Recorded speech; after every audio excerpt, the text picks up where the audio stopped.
minha gente querida, paz do Senhor para todos. Estamos aqui para mais um dia de leitura, mais um capítulo da Palavra de Deus, mais uma pílula das Escrituras Sagradas, pílula de conhecimento, de liberdade. Hoje é João capítulo 6. Vamos orar, pedir a bênção de Deus. Ó Pai, queremos te agradecer por tamanho privilégio e graça vinda de ti, Senhor, para que possamos ter na nossa mão o exemplar das Sagradas Escrituras. Obrigado por esse privilégio, que teu Espírito nos oriente. Eu te peço estas bênçãos em nome de Jesus. Amém. Vamos lá?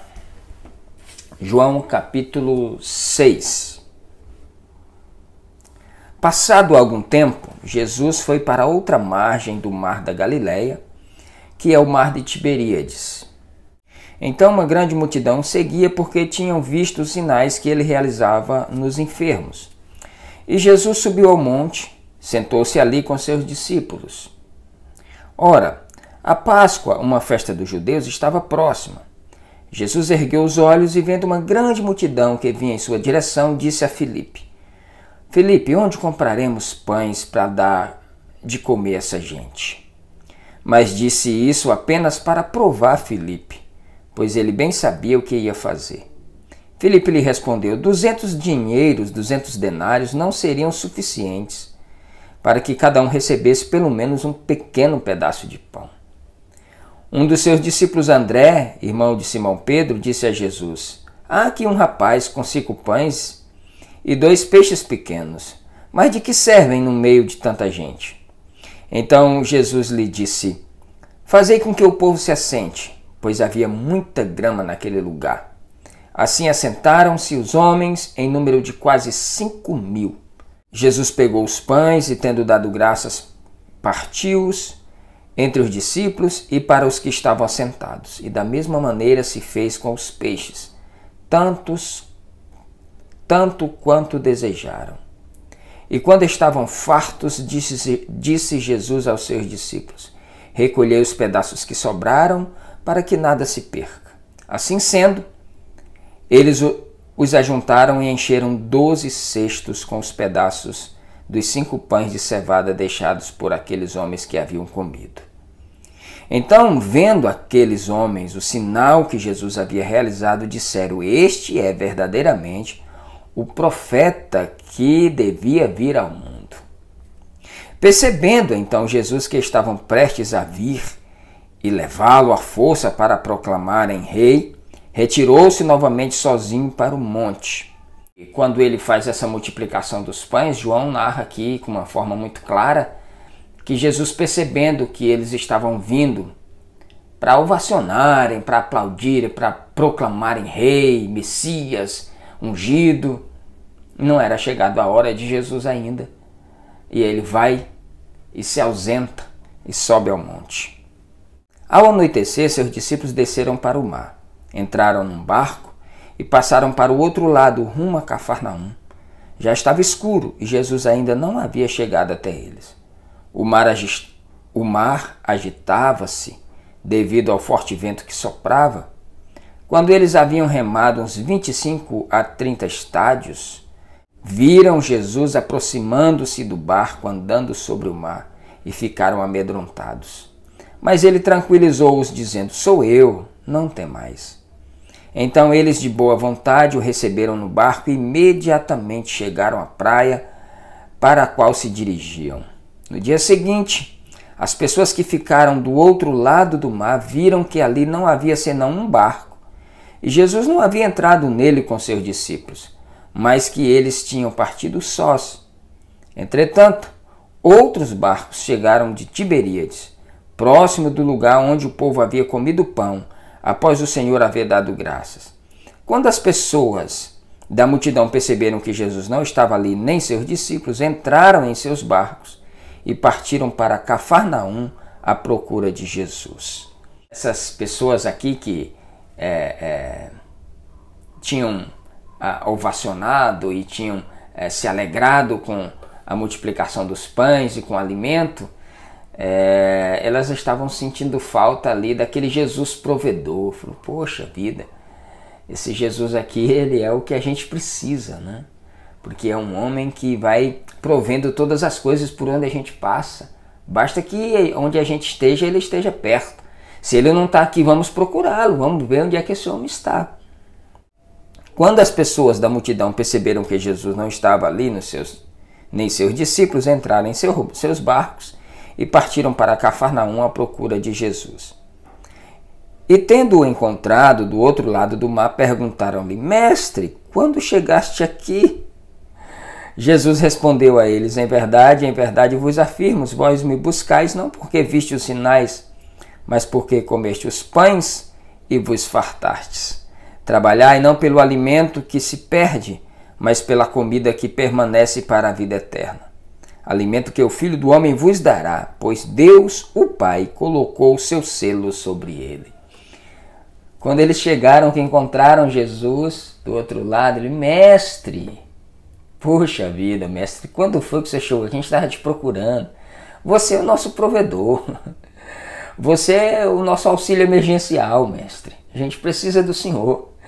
Ele falou: eu já sei porque vocês estão me procurando. Vocês não receberam a palavra, não ouviram a palavra, não estão dispostos a render o coração à palavra de Deus, não querem arrepender-se. Vocês só querem encher a barriga. Por isso eu oriento vocês: trabalhem não pela comida que perece, porque essa o Pai dá, mas trabalhe pela comida que permanece para sempre. E essa apenas o Filho do Homem pode dar. Então eles questionaram a Jesus: o que faremos para realizar as obras de Deus? Jesus lhe assegurou: a obra de Deus é esta, que creais naquele que por ele foi enviado. Essa é a obra de Deus. Você acha que a obra de Deus é ficar indo e vindo, subindo morro, descendo morro, subindo monte, descendo monte, de vigília em vigília? A obra de Deus é crer naquele que ele enviou. Crer, nessa palavra crer, está embutido a obediência, a reverência, o temor, o tremor. Tudo está embutido nessa palavra crer naquele que o Pai enviou. Por esse motivo, o desafiaram: que sinal poderás realizar para que o vejamos e creiamos em ti? Que obras farás? Olha, essa gente aqui era a mesma que tinha chegado: mestre, quando foi que o Senhor chegou aqui? Entendeu? Bastou Jesus confrontar um pouquinho que eles já começaram a espirrar já começaram a dizer: poxa, mas que sinal? Eles não tinham acabado de ver o sinal que Jesus tinha feito? Porque essa gente que vive de sinal, ele nunca se farta. E quando o sinal acaba, acaba a fé, acaba a reverência, acaba o temor, acaba a crença, acaba tudo. É preciso que haja uma firmeza naquilo que se escolhe, em viver e andar com Jesus. Nossos pais comeram maná do deserto, como está escrito. Ele lhes deu comer pão do céu. Respondeu-lhe Jesus: em verdade vos asseguro, não foi Moisés quem vos deu o pão do céu, mas é meu Pai quem vos dá o verdadeiro pão do céu. Pois o pão do céu é o que desceu do céu e dá vida a todo mundo. Então eles pediram a Jesus: Senhor, dá-nos sempre desse pão. Diante disso, Jesus ministrou-lhe: eu sou o pão da vida. Aquele que vem a mim jamais terá fome, e aquele que crê em mim jamais terá sede. Todavia, como eu vos disse, embora me tenhais visto, ainda não credes. Jesus: eu sou o pão da vida, eu sou o presente. Eu sou o que mata a fome de toda alma, de todo homem. Eu sou o preenchimento, eu sou o pão que alimenta toda e qualquer alma aflita, porque eu desci do céu. O verdadeiro pão do céu é aquele que o Pai dá, e o verdadeiro pão é aquele que desce do céu. Todo aquele que o Pai me der, esse virá a mim, e o que vem a mim de maneira alguma o excluirei. Pois eu desci do céu não para fazer a minha própria vontade, mas a vontade daquele que me enviou. E esta é a vontade do Pai, o qual me enviou, que eu não perca nenhum de todos os que ele me deu, mas que eu os ressuscite no último dia. De fato, esta é a vontade daquele que me enviou, que todo aquele que vir o Filho e nele crê, tenha a vida eterna, e eu o ressuscitarei no último dia. Então os judeus começaram a se queixar dele, porque dissera: eu sou o pão que desceu do céu. Tá vendo? A gente que busca Jesus, como nem todo ajoelhar é sincero, nem toda busca é sincera, nem todo aquele que me diz Senhor, Senhor, ele realmente busca o Senhor. Você entende isso? E comentavam, não é este Jesus o filho de José, cujo pai e mãe nós conhecemos? Como pode então ele dizer eu desci do céu? Por esta razão, Jesus assim respondeu-lhes, não murmureis entre vós. Ninguém pode vir a mim a menos que o Pai, o qual me enviou, o atrair, e eu o ressuscitarei no último dia. Está escrito nos profetas, e serão todos ensinados por Deus. Sendo assim, todo aquele que ouve o Pai e dele aprende, vem a mim. Não que alguém tenha visto o Pai, a não ser aquele que vem de Deus. Só ele viu o Pai. Em verdade vos asseguro, aquele que crê em mim tem a vida eterna. Eu sou o pão da vida. Vossos pais comeram maná no deserto e estão mortos. Este é o pão que desce do céu, para que todo o que dele comer não morra. Eu sou o pão vivo que desceu do céu. Se alguém comer deste pão, viverá eternamente. E o pão que deverei dar pela vida do homem é a minha carne. Houve então grande discussão entre os judeus e esbravejavam uns aos outros. Como pode esse homem dar-nos a comer a própria carne?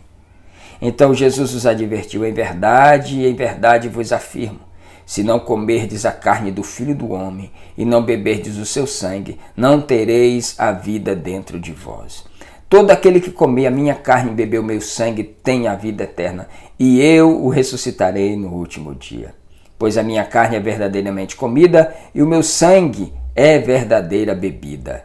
Aquele que come a minha carne e bebe o meu sangue permanece em mim e eu nele. Assim como o Pai que vive me enviou, e eu vivo por causa do Pai, assim aquele que se alimenta de mim viverá por minha causa. Este é o pão que desceu do céu, de modo algum comparável ao maná comido por vossos pais, que agora estão mortos. Aquele que comer deste pão viverá para sempre. Essas verdades disse Jesus enquanto ensinava na sinagoga em Cafarnaum.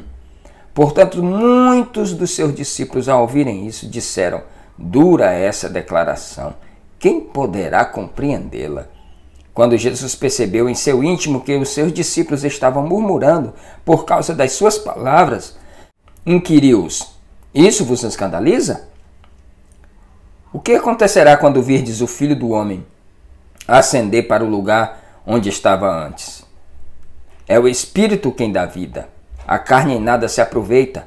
As palavras que eu vos tenho dito são Espírito e são vida.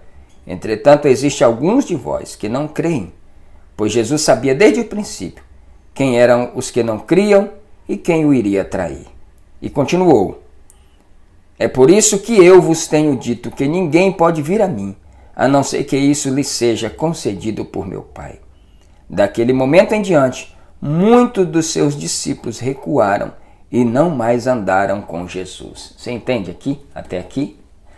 Olha que coisa extraordinária. Quando Jesus começa a confrontar e a mostrar que ele é o verdadeiro pão vivo que desceu do céu. E quando ele começa com a palavra confrontar para que haja arrependimento nos corações, muita gente falou, não dá pra gente. Aí não é mais vantajoso para nós. Enquanto ele está multiplicando pães, enquanto está fazendo os milagres, a gente quer. Mas esse negócio de comer a minha carne, beber o meu sangue, isso não é com a gente não. É melhor a gente procurar uma outra coisa para fazer do que seguir esse homem. E é assim que muita gente hoje tem aí se enganado, andando com a multidão que segue a Jesus. Não conhece Jesus, nunca participou do reino de Deus, não sabe quem é Jesus, apenas está envolvido à espera de alguma coisa, de algum milagre. E quando isso não acontece, e ele é confrontado pela palavra, ele diz, não, eu vou procurar um outro local, aqui não dá para mim. Então Jesus interpelou os 12, vós também desejais ir embora? Mas Simão Pedro respondeu a ele, Senhor, para quem iremos? Tu tens as palavras de vida eterna. Sendo assim, nós temos crido e reconhecido que tu és o Cristo, Filho do Deus vivo. Então Jesus acrescentou, não vos escolhi eu. Aos 12, Todavia um dentre vós é um diabo. E falava de Judas, o filho de Simão Iscariotes. Este, ainda que fosse um dos 12, mais tarde o haveria de trair.